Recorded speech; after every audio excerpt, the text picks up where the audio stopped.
आप किस तरीके से संतान की प्राप्ति कर सकते हैं। आप में से बहुत से ऐसे लोग होंगे जो भगवान के दर पर जा जाकर थक चुके होंगे, तमाम प्रकार की पूजा पाठ करवा चुके होंगे, बहुत सारी दवाइयों का सेवन कर चुके होंगे और सालों से अपना इलाज करवा रहे होंगे, लेकिन फिर भी संतान की प्राप्ति नहीं हो पा रही है।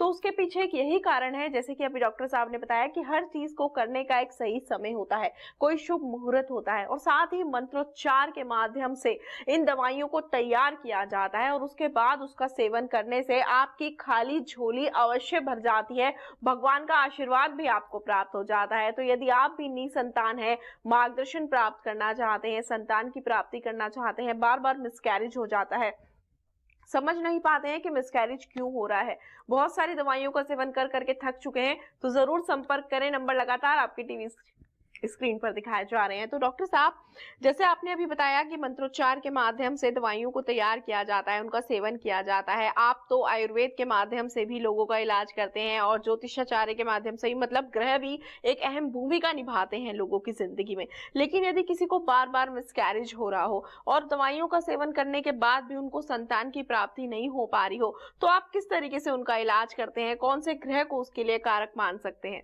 देखिए, जो ग्रह आते हैं वो तो 9 ग्रह का ही वर्णन है जी। और ये ज्योतिष का मतलब क्षेत्र है। जी मुझे उसमें बहुत ज्यादा हस्तक्षेप नहीं करते हुए, मतलब जो मुख्य बातें हैं जी मैं उन्हीं पे रहूंगा। जी ज्योतिष में देखिए जो आता है वर्ण, जैसे मंगल जी दोष माना जाता है या जी इस जी तरह की जी बातें मानी जाती हैं। जी बृहस्पति का अच्छा ना होना, पंचम भाव का जी, ठीक ना बिल्कुल होना, सारे ग्रह हाँ, अपने सारे तरीके से। तरीके लेकिन से। डॉक्टर साहब, आपने अभी एक बात कही थी कि स्पर्म भी एक अपने में अहम रोल निभाता है, तो देखिए स्पर्म काउंट कितना होना चाहिए, किस तरीके से उसका ध्यान रखा जाए? देखिए स्पर्म काउंट के लिए बड़ी भ्रांतियां हैं। जी मतलब पहले हम लोग 65 मिलियंस कह रहे थे, जी फिर 50 मिलियंस कह रहे थे, फिर जी 35 मिलियंस कह रहे थे, और अब जो WHO कहता है जी वो, मतलब हमारा सबका जो वहां से आती हैं बातें, जी वो WHO से आती हैं। अब WHO ने ये कह दिया 15 मिलियंस भी हो तब भी बच्चा हो जाता है। जी और उसके बाद में कुछ जो हमारे अच्छे जो चिकित्सक हैं, काफी सीनियर चिकित्सक हैं, हम लोग उनसे भी मिलते रहते हैं, तो उन्होंने भी ये कहा है कि कोई जरूरी नहीं होता कि आपको 15 मिलियन हो या 10 मिलियंस में भी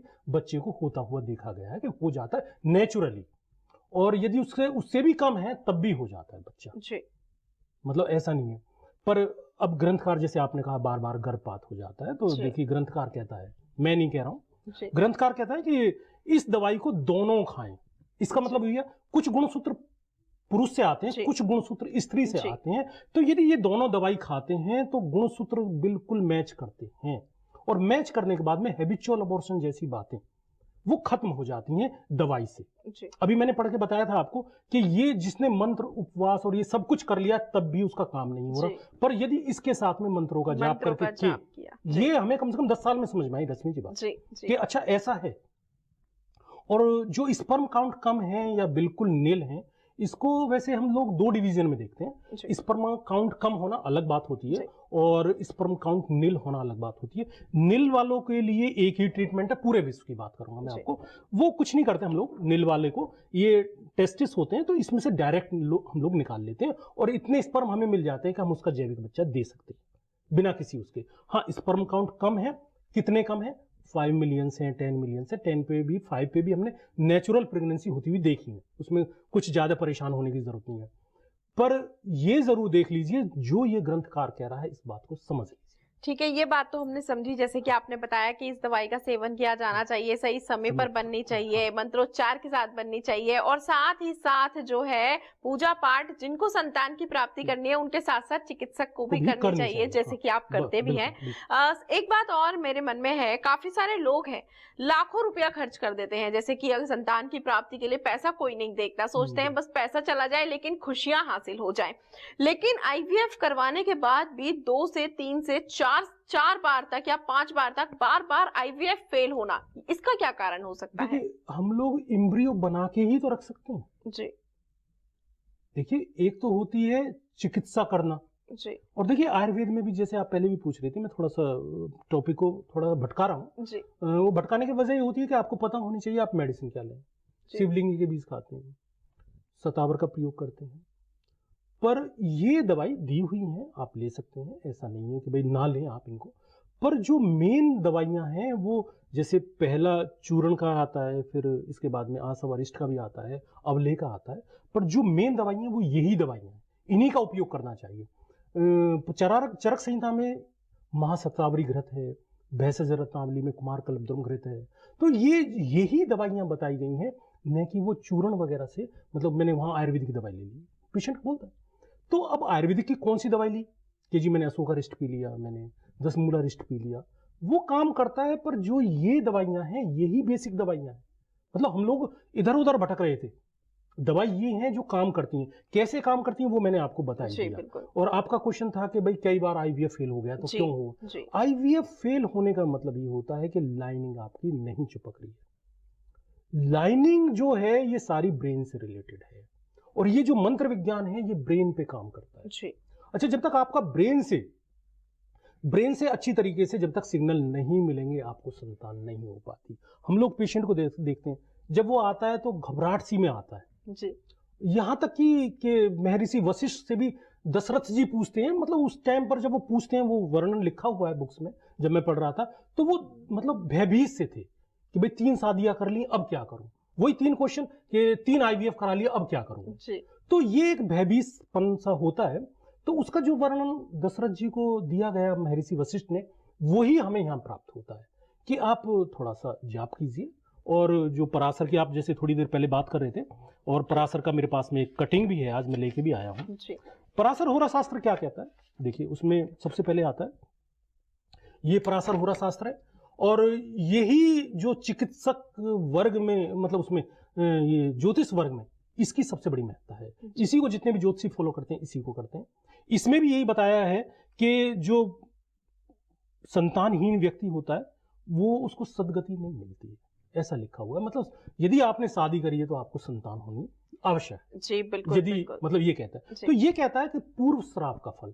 अब मैं श्राप को किस तरह से देखता हूं, मैं श्राप को इस तरह से देखता हूं, जो पेशेंट मेरे पास में आता है वो नेगेटिव सोचता है। जी बिल्कुल। यदि हम उसको बताएंगे कि तुम्हें कुछ नहीं होगा, वो फिर भी सोचेगा कि पहले बच्चे मेरे साथ ऐसा हो गया, या पहली बार मुझे ऐसा हो गया, मुझे स्वप्न ऐसे आ रहे हैं। मतलब उसके मन में एक नेगेटिविटी इतनी बन जाती है। अब जैसे हम लोग कभी कभी कहते हैं कि आप किसी ऑफिस में गए और आपको इंटरव्यू देना, जी तो उस टाइम में घबराहट सी होती है। घबराहट तो सी हो कुछ जाती है। कुछ आदमी को तो हम लोग देखते हैं कि बार बार लूज मोशन लग जाते हैं, जी, लेकिन उसमें जी। कोई उसको लूज मोशन की शिकायत नहीं है, जी तो वो ब्रेन से रिलेटेड है। जी तो ये श्राप भी ब्रेन से रिलेटेड जी है बिल्कुल। कि उसमें नेगेटिविटी इतनी बन जाती है, और जब हम मंत्र विज्ञान कराते हैं तो उसमें से नेगेटिविटी खत्म हो जाती जी है। बिल्कुल। तो दवाइयां काम करती हैं, और जब ये दवाइयां काम करती हैं, कुछ दवाइयों का असर होता है, कुछ मंत्र विज्ञान का असर होता है। और जब हम आईवीएफ के लिए जाते हैं तो रश्मि जी मुश्किल से 90% हम लोगों को सफलता मिल जाती है, 10% नहीं मिल पाती है, ये सच्चाई है। जी तो वहां हम लोग दूसरे यूट्रस की जरूरत होती है कई बार, जी तो बिल्कुल। हम उसका सहारा लेते हैं और बिल्कुल 101% संतान करके देते हैं। तो किसी को बिल्कुल भी मायूस होने, कुछ जी। लोगों में मैंने देखा है आत्महत्या तक कर लेते हैं। मैं जी अखबार में बिल्कुल पढ़ रहा था बिल्कुल। कि इतने डिप्रेशन में आ गए कि, मतलब डिप्रेशन में आदमी आता ही तब है कि जब उसको ये लगे कि मैं रास्ते पे निकल ही नहीं सकता। जी बिल्कुल, और भी आपसे इसके बारे में जानकारी लेंगे। माफी चाहूंगी आपको रोकने के लिए, कॉलर जुड़ गए हैं जी। हमारे साथ। हेलो जी जी, स्वागत है आपका संतान सुख में। नाम बताएं। जी, प्रशांत बात कर रहा हूँ वाराणसी से। जी प्रशांत जी, डॉक्टर साहब आपको सुन पा रहे हैं, सवाल पूछें अपना। डॉक्टर साहब नमस्ते। नमस्कार जी, नमस्कार। डॉक्टर साहब मेरे एक मित्र है और उनकी शादी को लगभग 5 साल हो गया है, लेकिन अभी उनको बच्चा नहीं है। बहुत परेशान रहते हैं हम, कई जगह जा जाके कुछ भी नहीं रिजल्ट आ रहा है।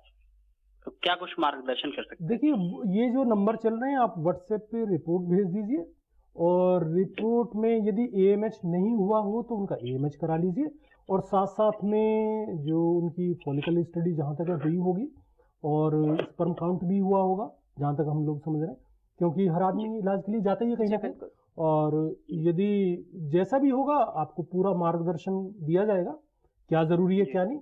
और पहले अपनी रिपोर्ट भेज दीजिए, जरा एक बार रिपोर्ट देख लेते हैं कि कहाँ जी। दिक्कत है, क्योंकि कभी कभी पेशेंट होता कुछ है, उस समझ में कुछ और आता है, बताता कुछ और है। तो आप जी। एक बार रिपोर्ट भेजें और फिर फोन करें, जरूर आपको जहां तक है आपकी पूरी सहायता हम लोग करेंगे। जी, बिल्कुल।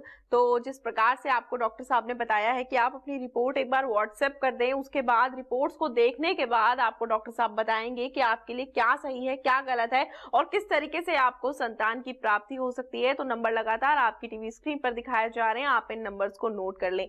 जो दर्शक कोई जानकारी प्राप्त करना चाहते हैं, वह भी इन नंबर्स को नोट कर लें, वो कॉल करके जानकारियाँ प्राप्त कर सकते हैं। और जिस प्रकार से डॉक्टर साहब ने बताया है कि आप अपनी रिपोर्ट भेज सकते हैं, व्हाट्सएप कर सकते हैं और जानकारियां प्राप्त कर सकते हैं, मार्गदर्शन प्राप्त कर सकते हैं। साथ ही आप व्यक्तिगत रूप से भी आकर डॉक्टर साहब से मिल सकते हैं, उनसे कंसल्टेशन आप जो है ले सकते हैं। आने के बाद डॉक्टर साहब से ये जान सकते हैं कि क्यों आपको संतान नहीं हो पा रही है, क्यों बार बार मिसकैरेज हो रहा है। नंबर लगातार आपकी टीवी स्क्रीन पर दिखाए जा रहे हैं। तो डॉक्टर साहब, संतान जो है एक बहुत बड़ा सुख होता है, जिसके लिए लोग कुछ नहीं देखते, पैसे खर्च करने के लिए भी मजबूर हो जाते हैं कि बस हमें किसी भी प्रकार से संतान की प्राप्ति हो जाए। लेकिन एक तरफ तो बार बार मिसकैरेज की बात आ जाती है कि बार बार मिसकैरेज हो जाता है, कंसीव नहीं हो पाता है, तो वहाँ खान पान भी देखना आवश्यक होता है कि हम किस तरीके के पोषक तत्वों को जो है ग्रहण करें, कैसे पोषक तत्व खाएं जिससे कि हमारी सेहत भी अच्छी रहे और बच्चा भी हमारा तंदुरुस्त रहे। लेकिन लोग इन चीजों पर ध्यान नहीं दे पाते, क्योंकि आजकल लोग जो है बहुत ज्यादा बाहर का खाना पसंद करते हैं। तो किस तरीके से आहार विहार का ध्यान रखना चाहिए? देखिए, एक तो जैसे आपने 2 शब्द बोले, आहार विहार। जी तो आहार में जो आपको बताया जाता है, नॉर्मली आप खाना लीजिए, नॉर्मली जी डाइट लीजिए, थोड़ा बहुत यदि दूध लीजिए, थोड़ा सा फल लीजिए। जी बाहर की चीज़ें जैसे कोल्ड ड्रिंक्स वगैरह हैं, या जिससे मतलब और जैसे फास्ट फूड वगैरह है, उनका कोई हमारे पास में मतलब पता नहीं है, उसमें बताते हैं जी केमिकल्स वगैरह होते जी हैं, जी ऐसा मतलब हमारे पास जी रिपोर्ट है। तो वो वाकई सेहत के लिए वैसे भी खराब होता है, तो कुछ दिनों के लिए वो त्याग जी दीजिए। जी हाँ, बिल्कुल। हाँ, माफी चाहूंगी आपको रोकने के लिए, समय का अभाव है, लेकिन एक कॉलर जुड़ गए हैं, चलिए इनसे बात कर लेते हैं। हेलो, सुन पा रहे हैं आप मुझे? लगता है हमारा संपर्क टूट चुका है। जी बिल्कुल, किस तरीके का खान तो पान रखना एक चाहिए? तो जैसे जी आपने 2 शब्द का किया, जी आहार और विहार। जी तो विहार का मतलब ये हुआ कि एक तो आप अपनी स्टाइल, लाइफ स्टाइल को ठीक रखिए।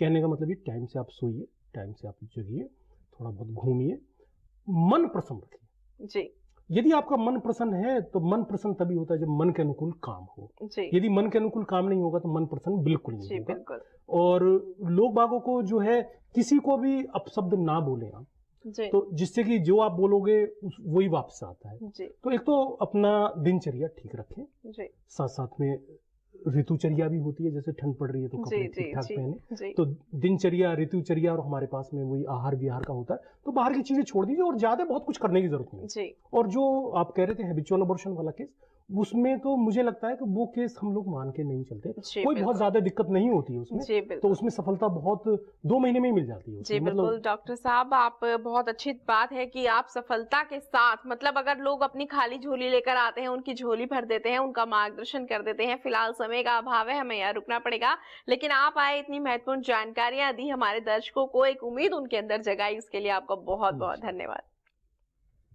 तो दर्शकों, यदि आप भी निसंतान हैं, संतान की प्राप्ति करना चाहते हैं, क्योंकि बिना संतान के तो दाम्पत्य सुख भी नहीं होता, जीवन बर्बाद सा हो जाता है। दिन भर टेंशन में लोग रहते हैं, कैसे संतान की प्राप्ति हो, कैसे घर में किलकारियां गूंजे, तमाम जगह जाकर भी निराशा ही हाथ लगती है। अगर आपके साथ भी ऐसा हुआ है तो आप इन नंबर्स को नोट कर लें और एक बार जरूर डॉक्टर साहब से आकर मिलें और अपनी खाली झोली कैसे भर सकते हैं ये जानकारी प्राप्त करें। फिलहाल समय का अभाव है, हमें यहाँ रुकना पड़ेगा। अन्य जानकारियों के लिए आप कार्यक्रम के बाद भी संपर्क कर सकते हैं। फिलहाल आपसे लेनी होगी आज्ञा, आपसे होगी फिर से मुलाकात अगले एपिसोड में। तब तक के लिए नमस्कार।